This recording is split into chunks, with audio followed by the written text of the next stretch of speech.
Bill Gates, de prodígio da informática bilionário que quer mudar o mundo.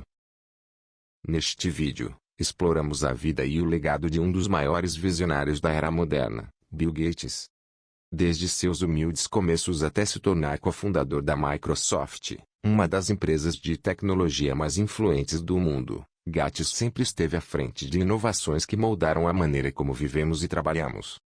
Além de sua carreira na tecnologia, mergulhamos também em seu impacto filantrópico através da Fundação Bill e Melinda Gates, que tem como missão melhorar a saúde global e reduzir a pobreza.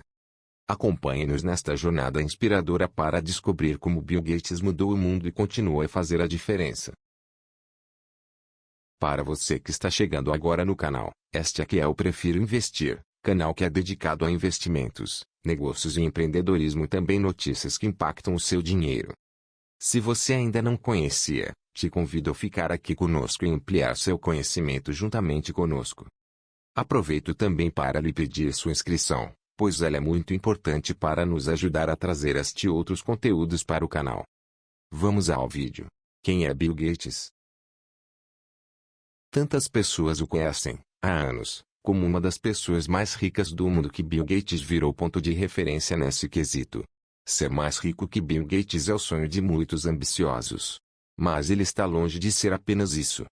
Bill Gates e a Microsoft, empresa que ele fundou junto com Paul Allen em 1975, moldaram a forma que hoje nos relacionamos com tecnologia e computadores. A revolução provocada pela adoção em massa de microcomputadores só foi possível graças à facilidade de uso dos sistemas desenvolvidos pela empresa, como o sistema operacional Windows e o pacote Office. Foi o sucesso à frente da Microsoft que levou Bill Gates ao topo da lista de bilionários, à custa de muitas madrugadas em claro, durante as quais ele e seus parceiros de negócios escreveram os softwares da companhia.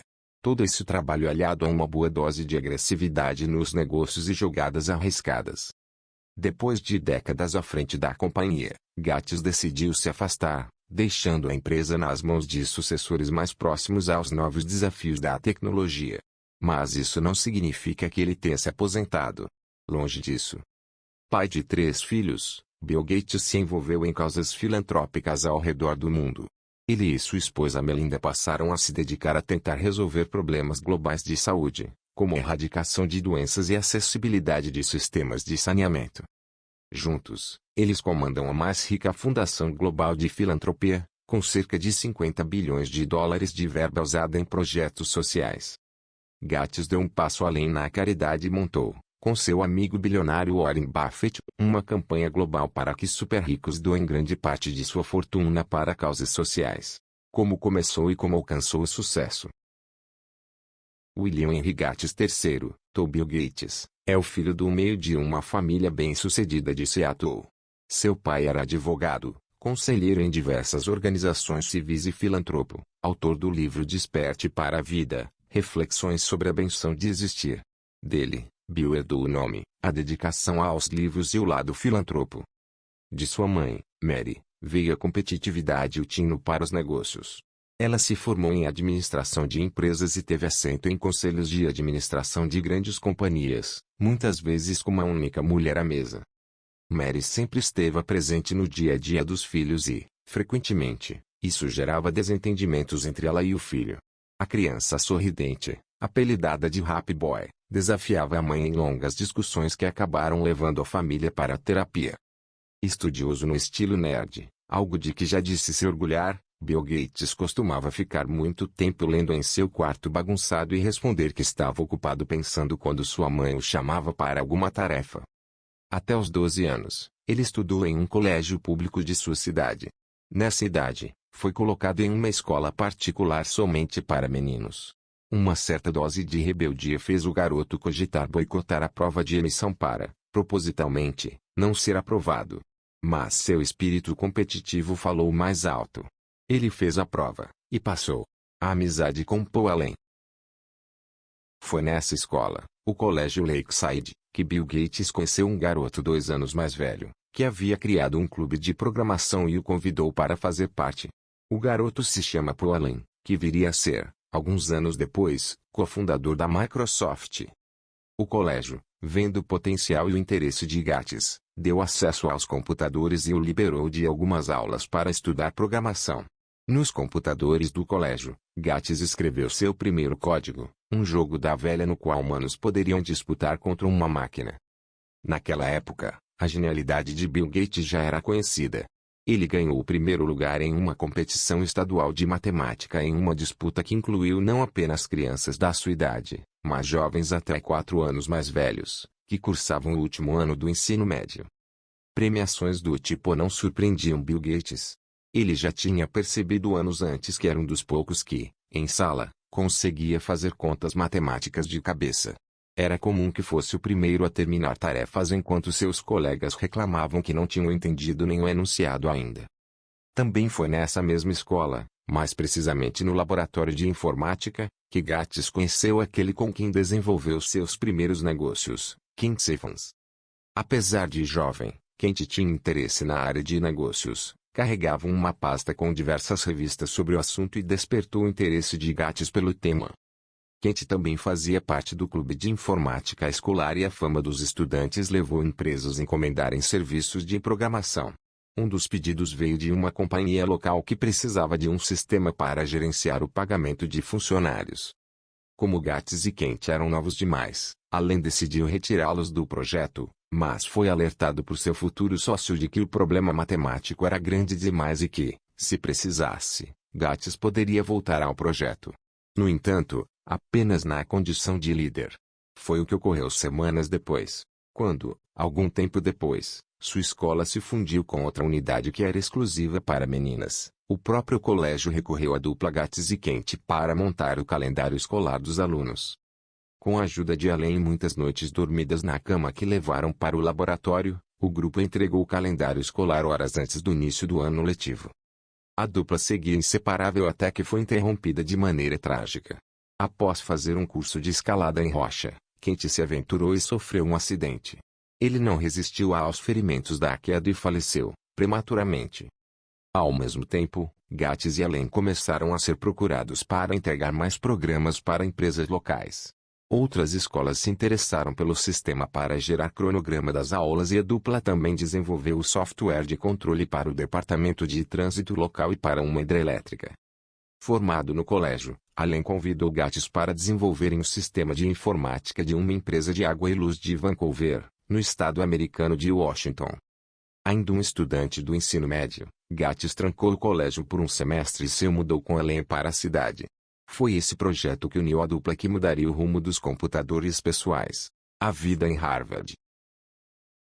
Em 1973, aos 18 anos, Bill Gates entrou em Harvard após tirar 1.590 de 1.600 pontos possíveis no SAT, correspondente ao Enem no ZEUA, uma nota alcançada por menos de 1% de todos os jovens americanos. Ele se inscreveu para cursar matérias de direito, mas incluiu em seu plano de estudo matérias de matemática e computação. No segundo ano da faculdade, Paul Allen mostrou a Gates a capa da revista Popular Electronic que estampava o primeiro microcomputador, o Altair 8800. Parecia que a revolução tinha começado sem a gente, lembra Bill Gates em um documentário sobre sua vida. Para não ficar de fora, eles decidiram blefar. Ligaram para a Microinstrumentation and Telemetry Systems, MITS, criadora do microcomputador, e disseram que estavam desenvolvendo um sistema para rodar na máquina. Só com a cara de pau e a coragem, conseguiram uma reunião para apresentar seus programas. Mas havia dois problemas: eles não tinham Altair, nem tinham escrito nenhuma linha de código. Com o calendário apertado e já acostumados a virar noites trabalhando, criaram o que haviam prometido. As últimas linhas de código foram escritas à mão em um papel por Allen no voo a caminho da reunião.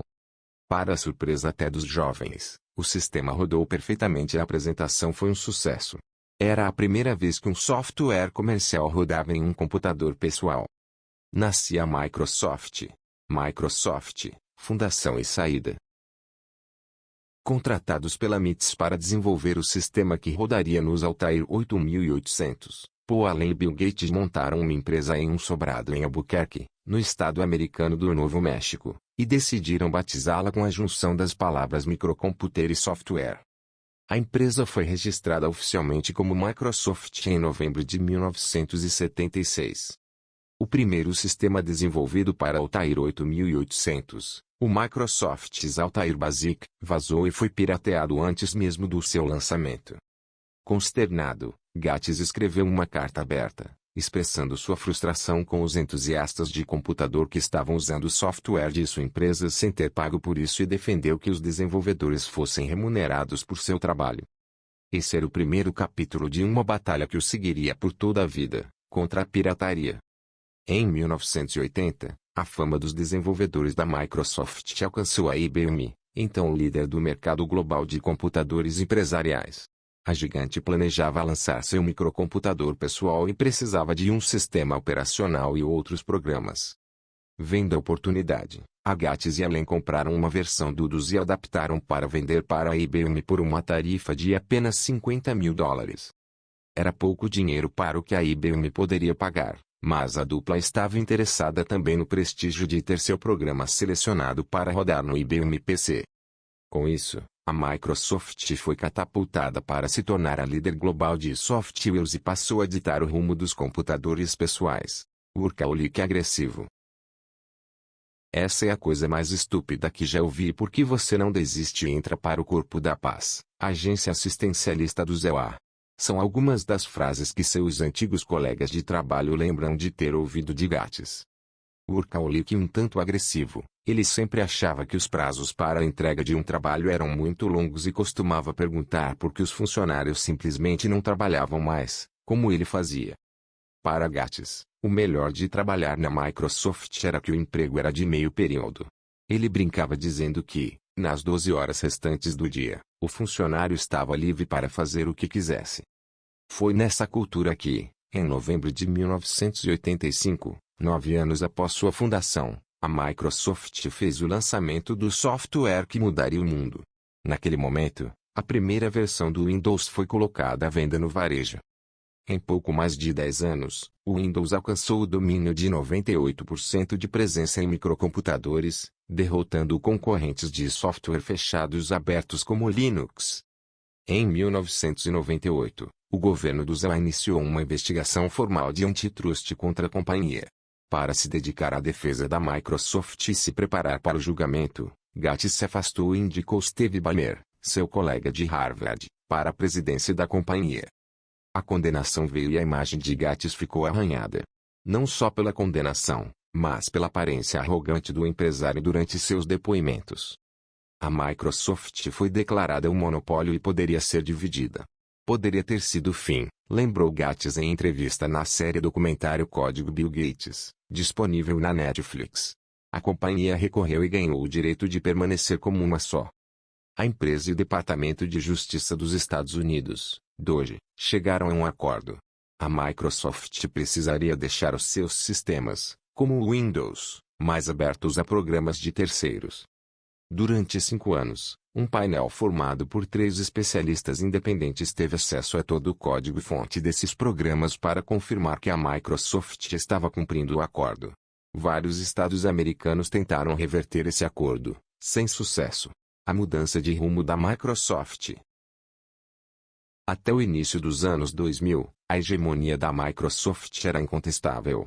A companhia tinha em seu portfólio produtos de sucesso como o pacote Office, Windows, o portal MSN, o navegador Internet Explorer, a TV a cabo MSNBC e o console Xbox, lançados entre 1990 e o início dos anos 2000. Mas, em meados da década de 2000, a companhia começou a perder sua liderança em softwares ao não entrar para outra revolução tecnológica, a dos telefones celulares. Assim, a Microsoft perdeu várias batalhas, a dos tocadores de música para a Apple, a de anúncios online e sistemas operacionais de celular para o Google e a de redes sociais e mensageiros para o Facebook. A empresa ainda tentou correr contra o tempo perdido usando seu caixa robusto em decisões de negócio, em alguns casos, duvidosas. Após falhar em comprar o Yahoo, comprou o Skype, Nokia e LinkedIn, despejando bilhões de dólares em cada operação. Mas o que parecia uma empresa decadente com futuro ameaçado deu lugar a uma virada que começou com a troca do comando. Em 2014, Ballmer deixou a presidência da empresa para dar lugar ao indiano Satya Nadella, que deu uma guinada na companhia e passou a focar em soluções na nuvem e inteligência artificial. O mercado reconheceu o esforço. Na Bolsa de Nova York, a Microsoft segue batendo recordes históricos e é uma das empresas mais valiosas do mundo, com seu valor de mercado superando $1 trilhão. Para quem adquiriu ações no IPO em março de 1986, o ganho é superior a 12.000%. Longe da gestão diária da empresa desde 2000, Gates hoje dedica um dia da semana para a Microsoft, com cargo de conselheiro. Após deixar a presidência, a partir de 2008, passou a se dedicar com mais afinco aos projetos de filantropia de sua organização Bill e Melinda Gates. Fundação Bill e Melinda Gates, Filantropia e Pesquisa Científica. Formada em 2000, a fundação registrou anos de pouco sucesso ao desenvolver projetos de assistencialismo como a doação de computadores para crianças carentes. Foi com a leitura de um artigo no The New York Times que Melinda e Bill perceberam a real vocação da fundação. O texto de Nicholas de Christophe mostrava, com números, que muitas crianças ainda morriam de diarreia em países subdesenvolvidos. Esse dado chocou o casal, que não sabia que uma doença tão simples de combater era capaz de matar após toda a evolução da medicina. Ávido leitor, Gates passou a estudar profundamente temas de saúde global e, junto com Melinda, redirecionou a fundação para atacar desafios globais. A abordagem e as soluções para temas de saúde viriam do que Bill e Melinda têm de melhor: foco, dados e tecnologia. O casal convida engenheiros e pesquisadores para reavaliar soluções para problemas sociais como saneamento. Convencidos de que é economicamente impossível levar caros sistemas de coleta e tratamento de esgoto para toda a população global, a fundação desenvolveu uma competição para repensar o vaso sanitário para que este novo modelo pudesse tratar o esgoto, sem a necessidade de água ou encanamentos externos, e a um custo acessível. Outro foco da organização é a erradicação da polio por meio do uso de estatística, mapeamento por satélites e modelos para prever surtos e aprimorar a vacinação em países pobres e conflituosos como Nigéria e Afeganistão. O casal Gates também se dedica a descarbonizar o planeta com soluções inovadoras como captura de carbono da atmosfera e outras bastante controversas como desenhar reatores nucleares seguros, que usam rejeito de outras plantas para gerar energia. Além da atuação em temas de saúde global, a fundação também financia bolsas de estudo em universidades, apoia ações de educação financeira e iniciativas para aprimorar a agricultura familiar, além de doações pontuais para áreas afetadas por desastres ambientais. O dinheiro para essa empreitada vem de bilionários como o próprio casal, que doou parte de sua fortuna para a filantropia. O maior dos doadores é o mega investidor e amigo de Bill Gates, Warren Buffett, que destinará quase a totalidade de seu patrimônio, estimado em mais de $80 bilhões, para a fundação. A Fundação Bill e Melinda Gates possui cerca de $50 bilhões em ativos e é considerada a maior empresa de filantropia do mundo. Como se não fosse o bastante, Bill Gates também é bastante ativo na internet. Está presente nas redes sociais e produz conteúdo para o seu blog, onde publica artigos, entrevistas e resenhas de livros. Se você gostou deste vídeo, não se esqueça de se inscrever em nosso canal. Clique no botão de inscrição abaixo e ative as notificações para não perder nenhum de nossos próximos vídeos. Juntos, podemos continuar aprendendo e crescendo rumo ao sucesso. Obrigado por assistir e até o próximo vídeo.